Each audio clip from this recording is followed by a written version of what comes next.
Mulai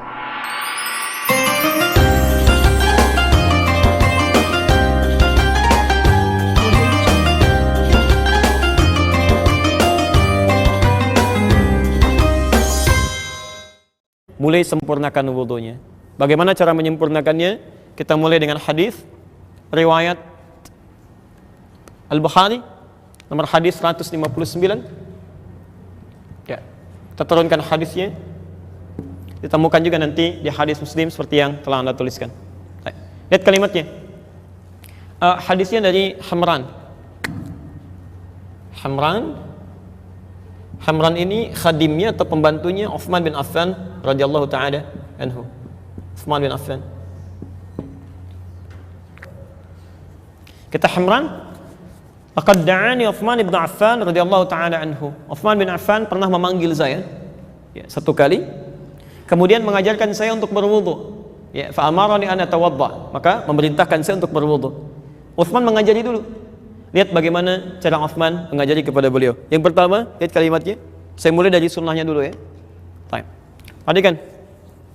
Pertama dengan menyampaikan hadis Nabi tadi, yaitu mulai dengan mengucapkan kalimat bismillah.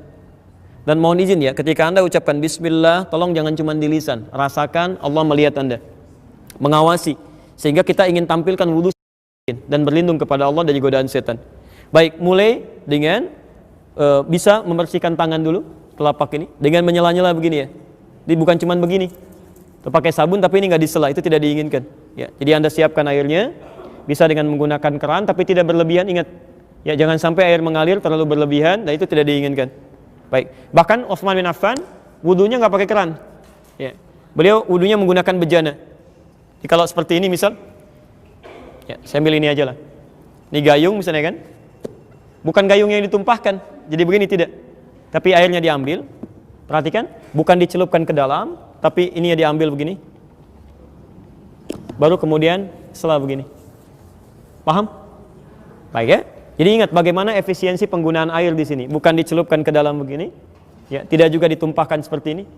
Ya, nanti Anda akan temukan orang yang basuh muka, gayungnya ke sini gitu kan.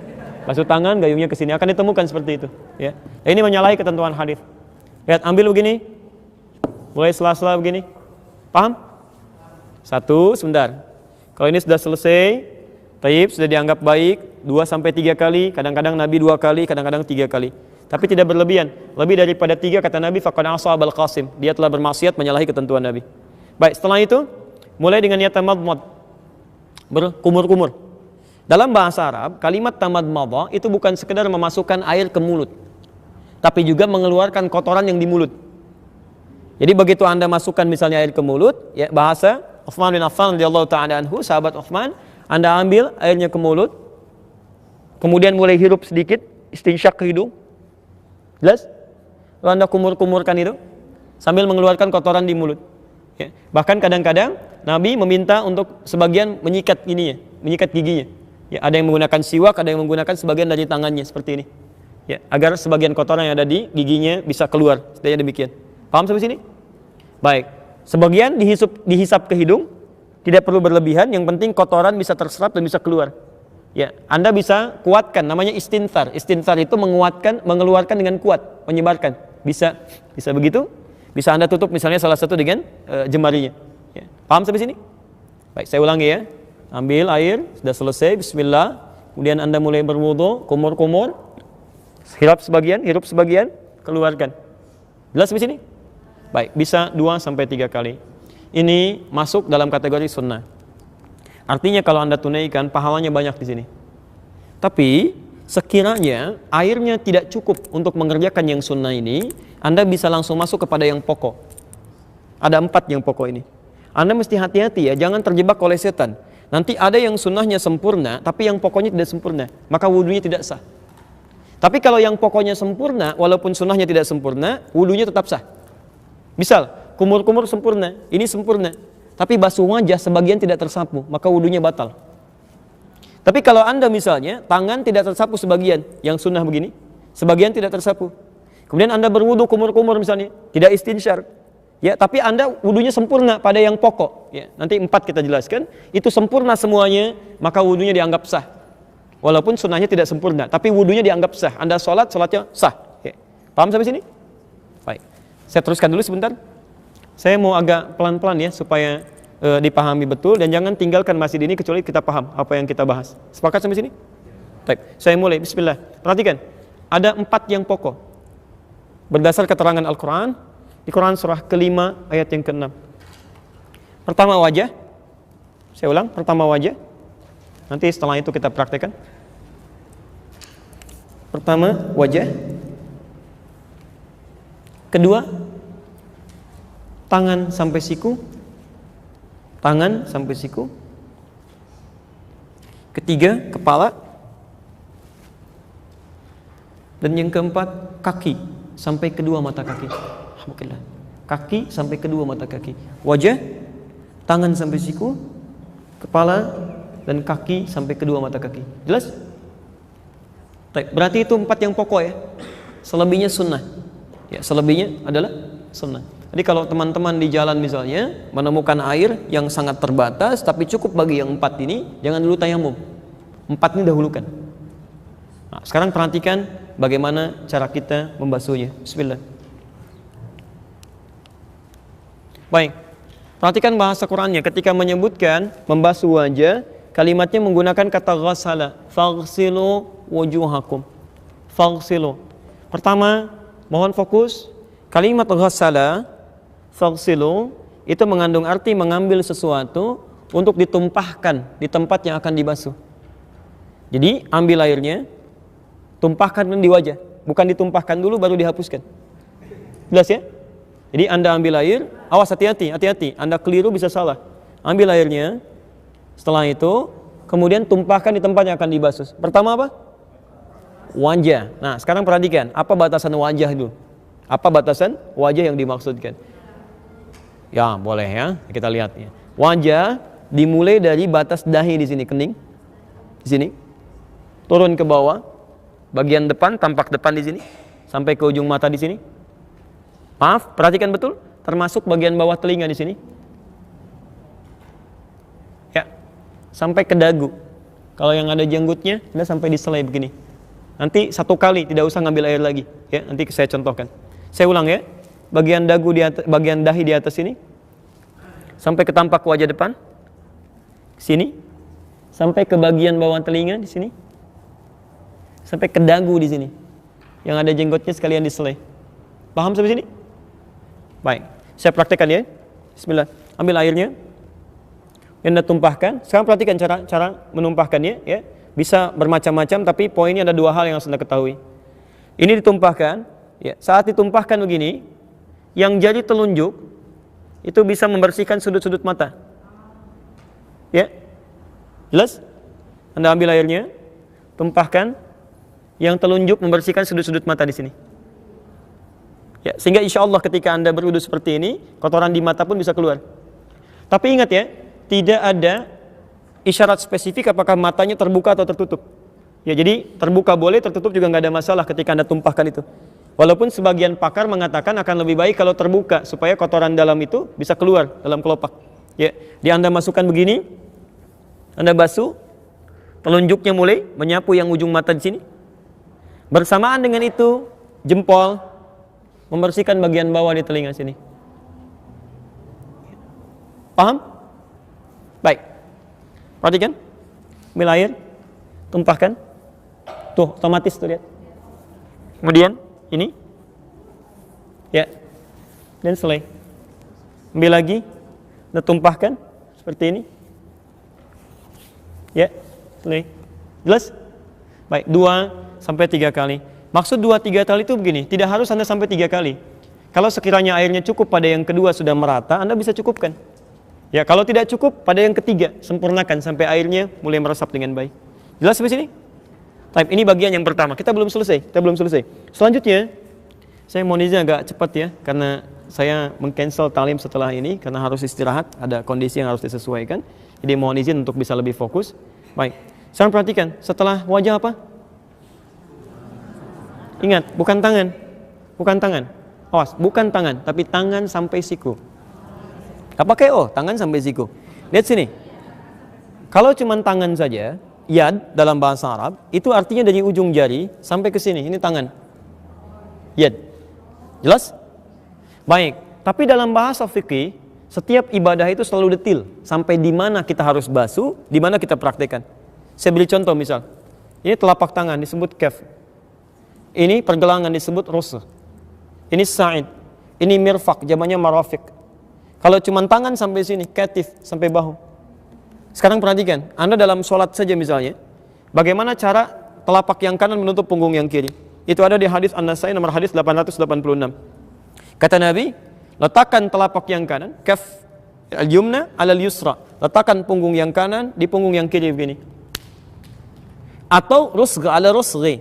Ya, ini pergelangan di pergelangan. Jadi ketemu pergelangan di sini. Ya, ini. Tapi langsung ya, tidak Anda ukur dulu Allah gitu kan? Enggak. Jadi langsung aja. Nah, ini ya. Nah, saya ingin tunjukkan maksud saya bahwa dalam bahasa fikih itu kalimatnya selalu jelas. Ya, tidak pernah samar. Kalimatnya jelas. Jadi kalau disebutkan rusgh berarti cuma sampai sini. Kalau disebutkan kaf cuma yang ini. Kalau disebutkan mirfaq berarti hanya sampai sini, tidak sampai ke sini. Nah, ini artinya saat Anda berwudu, kalimat Qur'annya adalah meminta Anda membasuh tangan dari ujung jari sampai ke sini aja batasnya. Marafiq. Jadi kalau sampai sini salah, sampai sini keliru, mesti sampai sini. Ke sini pun berlebihan. Paham ya? Dan tolong diingat, bersihkannya, membasuhnya, menumpahkannya itu dari tangan ke siku, bukan siku ke tangan. Jadi bukan airnya diputar kerannya, lalu Anda tadahkan begini, siku Anda dibeginikan. Itu keliru. Kalau dalam bahasa Qur'annya keliru. Ya karena yang benar itu diambil airnya, kemudian ditumpahkan ke sini, baru dibasuhkan, turunkan kembali. Ya, nanti kita akan lihat kenapa mesti seperti itu. Ya, nanti ada penjelasannya. Ya. 3 kali selesaikan, baru kemudian yang kiri. Jelas sampai sini?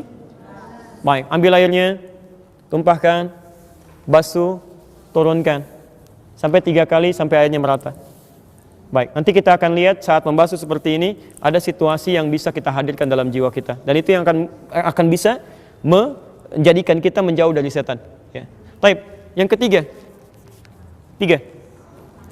Wamsahu biru'usikum. Baik, yang ketiga kalimatnya berubah dari kata ghassala menjadi masaha. Ya, dari kata ghassala menjadi masaha. Perhatikan detailnya bahasa Quran. Ya. Kalau ini bukan firman Allah, mustahil bisa seperti ini, mustahil. Ya. Dari ghassala jadi masaha. Wamsahu biru'usikum. Kalau yang ini artinya membasuh, menumpahkan air di tempat yang akan dibersihkan.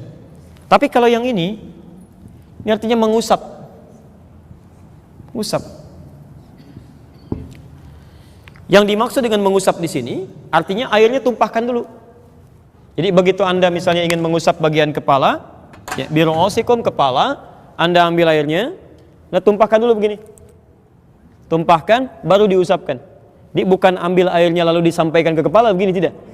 Ya awas, nanti juga ada kasus sebagian akhwat ketika akan berwudu langsung tuh di jilbabnya begini-begini.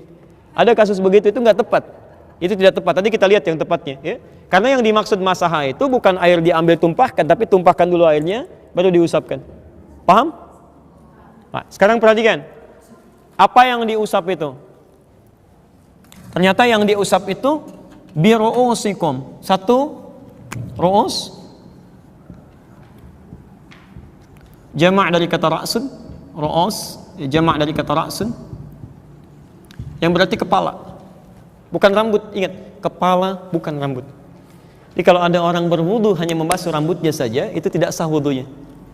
Oh, kadang-kadang ada sebagian laki-laki atau anaknya gitu kan, yang remaja tuh pengen cepat segera kan, rambut sudah rapi, kemudian wudu lagi batal, cuman rambutnya aja begini, takut gitu kan, nggak nyampe kepalanya, itu batal. Dia nggak sah wudunya, harus mengulang dia. Ya, paham sampai sini? Nah, ini nikmat dari Allah Subhanahu Wa Taala, disebutkan kepala sehingga semua orang bisa berwudu dengan baik. Kalau disebutkan rambut kan yang nggak punya rambut repot ya. Time. Dan ini yang menarik. Ketika Allah meminta mengusap kepala, menggunakan huruf ba di situ. Wamsahu biru'usikum. Padahal Allah bisa mengatakan begini, wamsahu ru'usakum. Tapi pakai ba di sini. Biru'usikum. Ya, kalau kalimatnya hanya sekedar mengatakan wamsahu ru'usakum, tidak menggunakan ba, maka semua kepala wajib dibasuh dari depan sampai belakang. Habis. Tapi ketika menggunakan ba dari 14 fungsi tadi, ya, di sini terdapat 3 fungsi utama. Ba dalam huruf ini. Ya. Nanti ada orang kita, orang Indonesia yang kuliah di Al-Azhar, alhamdulillah dapat gelar doktor S3 hanya membahas huruf ba ini aja. Ba di ayat ini dibahas, dapat doktor tuh. Ya. Ya, teman-teman yang belum silahkan, masih ada huruf ta, huruf da, huruf jim, huruf sampai ya tuh. Masya Allah, luar biasa. Ya. Di bahasa Arab itu, saya di jurusan bahasa Arab itu luar biasa. Bukan cuman kalimatnya, hurufnya, harokatnya ada maknanya. Ya, makanya Masya Allah Quran turun dengan bahasa Arab tuh banyak hikmah di situ. Ya, banyak hikmah. Nah, sekarang ba yang pertama itu bermakna istighraq namanya. Ba al-istighraq, yaitu ba yang menunjuk kepada makna holistik luas, tanpa batas. Ya, al-istighraq namanya. Ba yang menunjuk pada makna yang luas tanpa batas, al-istighraq. Ya.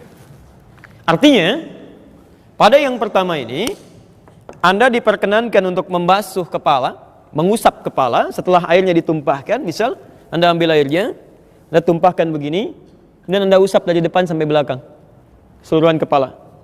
Jelas? Ya, nanti setelah itu kalau hadis dari riwayat Utsman bin Affan radhiyallahu taala anhu, sambil telinganya kemudian sekaligus ya dibersihkan. Jadi tidak mengambil air lagi. Kalau hadis dari riwayat Utsman bin Affan radhiyallahu taala anhu, Anda ambil begini, tumpahkan, bersihkan kepala sampai ke sini, kemudian baru ke telinga di sini. Ya. Baik. Jadi lihat membersihkan telinga ya, yang telunjuk ini bagian di dalam di sini. Yang jempol bagian belakang sini. Jadi begitu Anda usap sini, kembalikan ke sini, kemudian ke telinga di sini. Ya. Jelas di sini? Paham ya? Baik. Ada hadis yang kedua yang menunjukkan Anda boleh membasuh ya atau mengusap bagian kepala kemudian mengambil air lagi untuk basuh telinga. Itu ada hadisnya. Jadi untuk basuh telinga ini sifatnya fleksibel, bisa langsung dari kepala kemudian ke telinga, bisa langsung kepala dulu, ngambil air untuk telinga. Jelas di sini? Baik. Sekarang perhatikan, ini yang unik. Kenapa menggunakan huruf ba? Karena tidak setiap orang ya, punya potensi bisa menyapu, mengusap semua kepalanya. Mungkin ada orang yang mohon maaf, ada luka sebagian di kepalanya. Ada ikhwan yang kena luka misalnya kan, nggak bisa diusap semua. Bagaimana caranya? Maka fungsi ba di sini adalah fungsi yang kedua, namanya at-tab'id ma'at tahdid. Ya, membasuh sebagian dari kepala itu, tapi ada batasnya. Sampai ubun-ubun sini. Jadi kalau Anda sedang ada persoalan, kemudian tidak membasuh, tidak bisa mengusap secara keseluruhan, Anda boleh mengusap sebagian dari kepala, batasnya di ubun-ubun di sini. Ya. Dan Masya Allah, ini juga bagian dari kemudahan untuk akhwat, misalnya kan? Ada yang sedang berkerudung, berhijab, tidak bisa misalnya membuka di tengah-tengah kebanyakan orang, misal, sebagian tertentunya, ini boleh, Anda tidak usah lepas jilbabnya. Ya, Anda ambil airnya, tumpahkan, misalnya di sini aja, sah wudunya. Ya, sah, itu sah wudunya. Ingat, awas ya, nggak enak itu karena belum terbiasa. Karena belum tahu ilmu, membiasakan sesuatu yang keliru, belum membiasakan sesuatu yang benar. Dia nggak usah dicopot, apalagi misalnya ada yang ngambil air, dibasah-basahin di sini, gitu ya. Nah itu nggak tepat ya. Islam itu memudahkan, tidak menyulitkan. Baik. Bahkan yang ketiga, ba di sini berfungsi at-tab'id min duni tahdid. Tab'id sebagian dan tidak dibatasi. Jadi kalaupun di sini ada masalah misalnya, yang penting Anda basuh sebagian kepala sudah sah wudunya. Anda ambil, misal di sininya susah, basuh yang ini. Basuh yang ini, basuh yang belakang, sepanjang masuk dalam bagian kepala di sini itu sudah sah wudunya. Di sini Nabi ajarkan pada sahabat, sahabat ajarkan pada tabi'in, tabi'in sampaikan pada ulama. Semua sepakat, sahabat sepakat, tabi'in sepakat, ulama sepakat. Tidak ada perbedaan pendapat di sini. Sepakat sampai sini? Harus sepakat. Sahabat aja sepakat, tabi'in sepakat, ulama sepakat. Anda bukan sahabat, bukan tabi'in, bukan ulama, nggak sepakat. Aneh Anda. Masih begitu saya pulang gitu kan? Wah, jelas sampai sini? Alhamdulillah. Yang terakhir pelan-pelan ya. Kaki sampai 2 mata kaki. Perhatikan cara membersihkannya. Ini kerjaan setan sering di sini. Ya, kerjaan setan membuat buru-buru sering di sini. Dan tidak sedikit yang diancam oleh Nabi sampai keluar ancaman Nabi. Kalau kamu masih begitu, bisa disiksa di neraka. Ya, tidak sedikit kalau dalam bahasa hadis yang lebih umum, ya ada kebanyakan orang disiksa di neraka persoalan kotoran di jempol kakinya. Ya, ada persoalan di wudunya, dia nganggap ringan, ya nganggap ringan. Masalahnya kan kalau wudunya nggak sempurna, sholatnya nggak benar kan? Ya, jadi turunannya banyak, sholat yang nggak benar, doanya nggak diterima, macam-macamnya, kesalahan banyak, amal soleh nggak ada. Kan jadi masalah kan? Baik, maka dari itu silakan perhatikan. Pertama, untuk membasuh kaki ini, kalau bisa Anda bagi pada 3 bagian. Pertama, perhatikan sebentar ya, saya angkat sedikit sebentar. Jadi mulai air pertama, Anda gunakan untuk menyelai-nyelai dulu sini. Nah, ini contoh Nabi ya. Jelas ya? Sela-sela ini. Dan menggunakan yang kelingking ya. Sunnahnya gunakan kelingking. Ustaz, kenapa nggak pakai jempol? Kegedean ya. Halo. Cukup kelingking aja. Ya. Ini maksudnya yang sewajarnya di sini ya. Anda ambil air, masukkan sini. Lihat. Bersihkan termasuk yang sela-sela di jempol ini. Kotoran-kotoran ini. Mau ketemu Allah masa kotor? Antum masuk ke ruangan aja, sepatu dibersihkan. Anda kalau ke Auckland, ke New Zealand itu, sepatu kotor nggak bisa masuk Pak. Langsung bunyi, dikejar anjing lagi. Betul, langsung bunyi. Ada langsung sebelum Anda turun di video di pesawat itu sudah ditampilkan makanan, macam-macam buah-buahan nggak boleh kecuali yang ada di situ aja. Kecuali Anda declare. Apalagi sepatu kotor nggak bisa masuk. Ke tempat manusia aja sepatu kotor nggak bisa masuk. Masa ketemu Allah kotor? Iya, jadi Anda bersihkan bagian pertama di sini. Kedua Anda ambil bagian belakang, Anda rapikan dulu sampai ke sini. Yang ketiga ambil air lagi, ratakan keseluruhannya. Ini insya Allah akan lebih baik itu. Ya, jelas sampai sini? Paham? Boleh saya turunkan?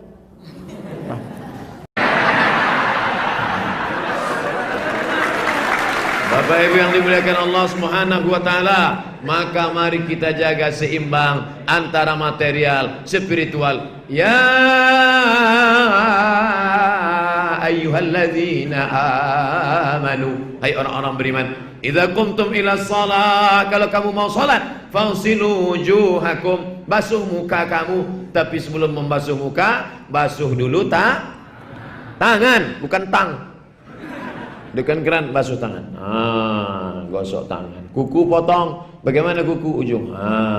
Allah, Ustaz Somad pandai ngomong aja tuh kukunya hitam. Ini bukan daki, ini kena tinta printer kemarin. Dah tengok, potong kuku. Gunting. Hari Jumat gunting kuku pagi.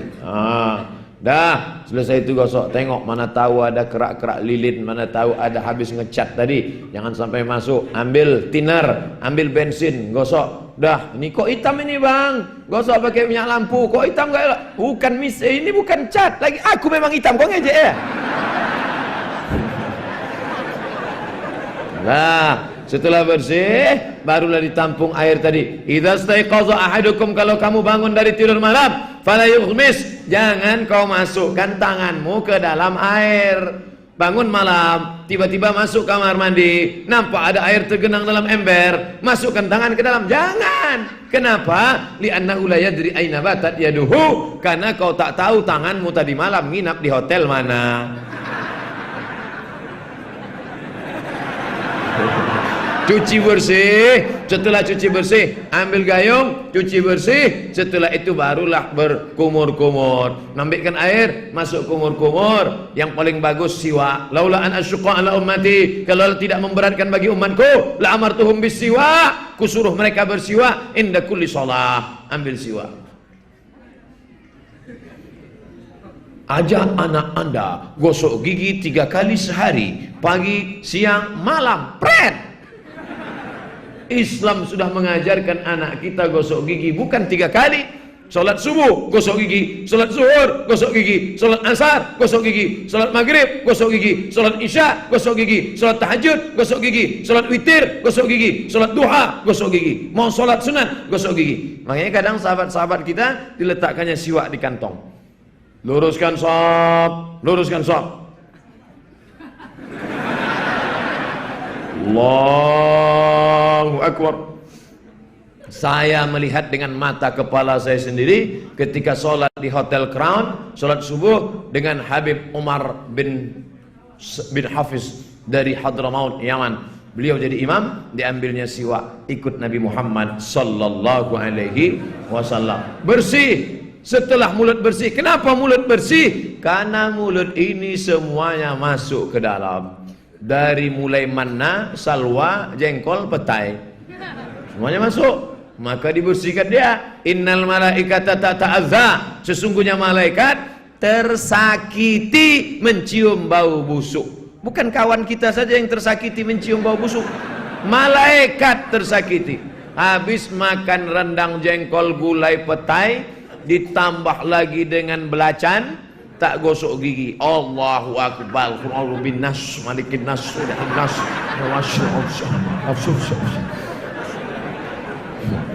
kawan di sebelah tak ada salam ke kiri, kanan aja. Assalamualaikum warahmatullahi wabarakatuh. Kata apa? Mesti gosok gigi, gigi bagus. Lah, setelah itu tarik air ke hidung, ambil air, masukkan ke hidung, tarik. Kenapa tarik hidung? Karena dari hidung naik dia ke otak. Ini jantung menyemburkan darah. Kalau tak percaya kita tes berbunyi apa tidak. Biasa kalau mikrofon mahal kedengaran. Tak mahal mikrofon.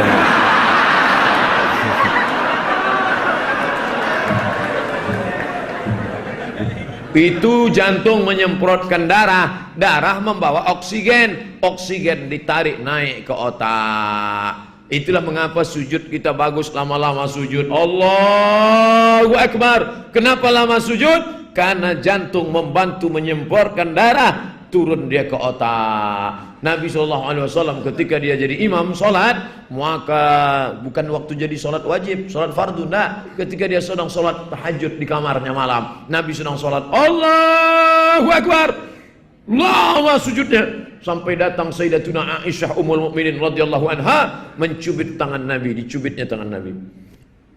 Selesai solat Nabi tanya, Aisyah, ya kenapa kau cubit tanganku? Lama betul kau sujud ya Rasulullah, kusangka kau udah sakratul maut. Maka ketika diambil air, disedot ke hidung, naik ke atas, memang sakit memang, tapi terbantu. Orang yang flu, pilek, batuk bagus. Siapa yang flu, siapa yang pilek, batuk, nanti ambil air, tarik ke atas. Tarik. Sakit Pak Ustaz, bukan tanggung jawab saya. Tanggung masing-masing. Insyaallah air liurnya, ludah-ludahnya, ingus-ingusnya keluar. Daripada kena penyakit polip, salah satu penyebabnya kata dokter, ambil bunga, cium, ambil bunga, cium, ambil bunga, cium, menyumbat berbagai macam. Maka tarik ni ke atas, maka dia sehat walafiat, fisiknya diperhatikan. Habis itu wajah. Idza qumtum ila sholati fasilu wujuhakum, basuhlah muka kamu. Yang dimaksud muka itu mana? Paku telinga kiri, paku telinga kanan. Mana pakunya? Ini paku. Nampak? Ini paku. Yang tak berpaku, buatlah sendiri. Sejengkal cuman lebarnya. Paku kiri, paku kanan. Yang batas wajah atas mana? Batas dagu dengan batas tumbuhnya rambut di atas. Itulah wajah yang mesti disapu. Dari dagu sampai batas tumbuh di atas. Nah, ini. Batas normal. Mana tahu tumbuhnya sampai ke atas? Itu. Jadi tak perlu berwudu, ambil wudu.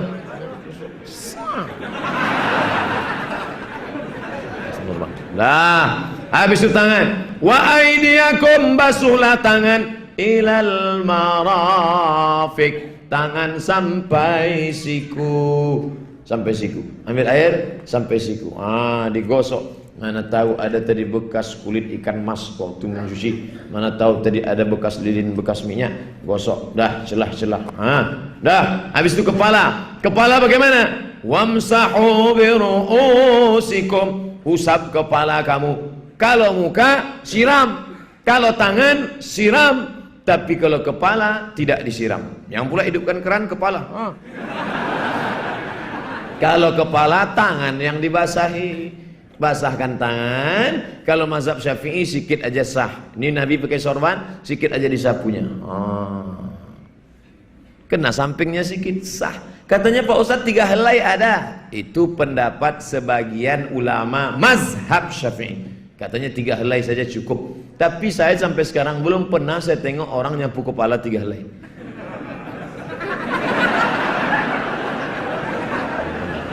Mana pula, bagaimana kita mau 3 helai? Ustaz Somad, ya boleh 3 helai. Sebagian mazhab Syafi'i mengatakan bisa. Yang 3 helai itu dari awal sampai ujung, dari pangkal atau dari tengah bisa. Ini nanya apa ngetes? Asal sudah basah tangan, kena sikit dah lah. Makanya kadang kita tengok anak-anak MDA itu apa sih? Nah, tapi kalau mazhab Maliki enggak. Di Maroko saya pernah wuduk di pasar, saya ambil basah tangan, saya sedikit. Oh, datang tukang sayur marah sama saya. Jadi pasar, la yasih, tak sah wuduk ente kata. Saya diam aja, saya tak peduli. Saya mau lawan tak badan dia tegak. Datanglah satu anak muda Maroko ngasih tahu, huwa minasyarqil awsat. Ini dari Asia Tenggara, hum alal madhabil Imam Syafi'i. Mereka ini mazhabnya Syafi'i. Dalam mazhab Syafi'i ba'dul ras, sebagian kepala saja cukup. Sedangkan Maliki tidak. Dalam mazhab Maliki basahkan semua tangan. Setelah basah disapu dari muka, ke belakang. Habis itu sampai tengkuk, maju tarik ke muka. Masuk ke telinga.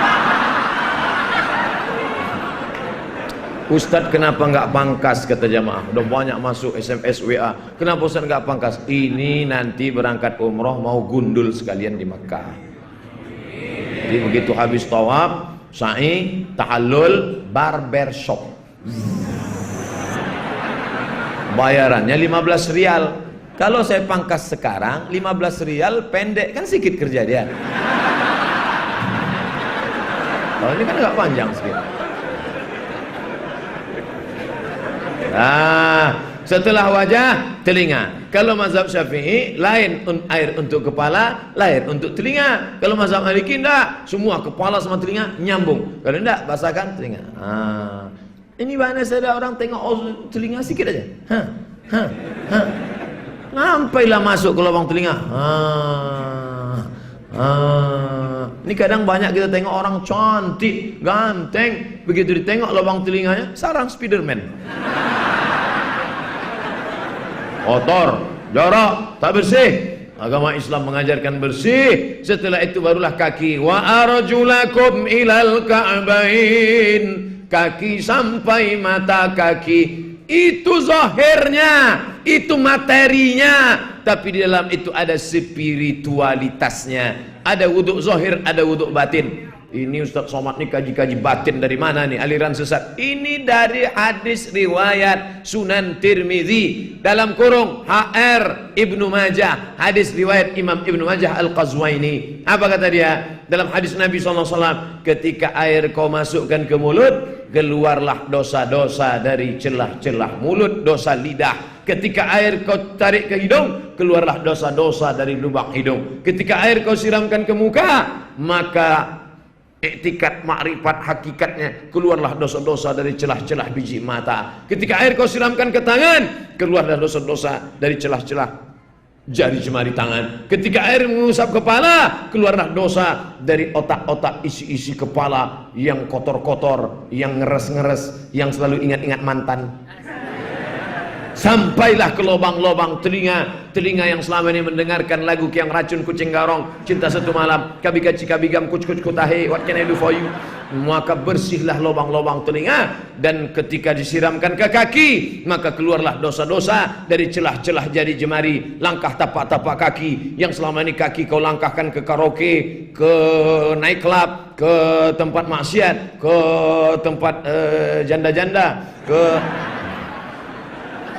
Maka setelah itu kau pun dalam keadaan suci menghadap ke arah kiblat, lagi-lagi spiritual. Asyhadu an la ilaha illallah la syarikalah wa asyhadu anna Muhammadan abduhu wa rasuluh. Kau minta tiga sama Allah. Allahumma ja'alni minat tawabin, jadikan aku orang yang taubat. Wa ja'alni minal mutatahhirin, jadikan aku orang yang mensucikan diri. Wa ja'alni min ibadikas salihin, jadikan aku hamba Engkau yang saleh. Asyhadu an la syarika la asyhadu anna Muhammadan rasulullah. Allahumma ja'alni minat tawabin wa ja'alni minal mutatahhirin wa ja'alni min ibadikas sholihin. Yang hafal, yang enggak hafal gerak-gerakkan aja mulut. Apa yang kau baca tadi? Terserah aku lah, aku mau baca apa, mulut aku. Apa kau tanya? Apa kau tengok mulut aku? Makanya ketika wudhu itu seimbang antara zahir dan batin, antara material dengan spiritual. Tak boleh sambil wudhu sambil ngobrol. Ini banyak orang sambil wudhu ngobrol. Itulah udah kan aku bilang kemarin. Jangan. Tapi kau pergi juga. Aku nggak mau sebenarnya, nggak bisa. Inilah pulsa udah habis. Apa? Apa ini tak ada keseimbangan antara zahir dan batin? Maka kalau ada orang berkata, gimana cara membangkitkan spiritualitas ini Pak Ustadz? Dalam Islam diajarkan kedua-duanya. Ini adalah zahir, ini adalah zahir, ini adalah material, ini akan dimakan cacing tanah. Perut itu material apa spiritual? Material. Yang material hanya bisa dikenyangkan dengan material. Abdul Somad punya perutnya material, maka sebelum berangkat tadi diberi dengan makanan material. Apa dia? Pindang. Dikasih material. Pindang itu material apa spiritual? Material. Dikasih buah semangka, buah naga, macam-macam. Hebat. Spiritual. Leher. Leher ini tempat suara. Suara ini material. Leher ini material. Maka yang material mesti diberi material. Apa dia? Air. Air pun material. Ada material putih, ada material merah.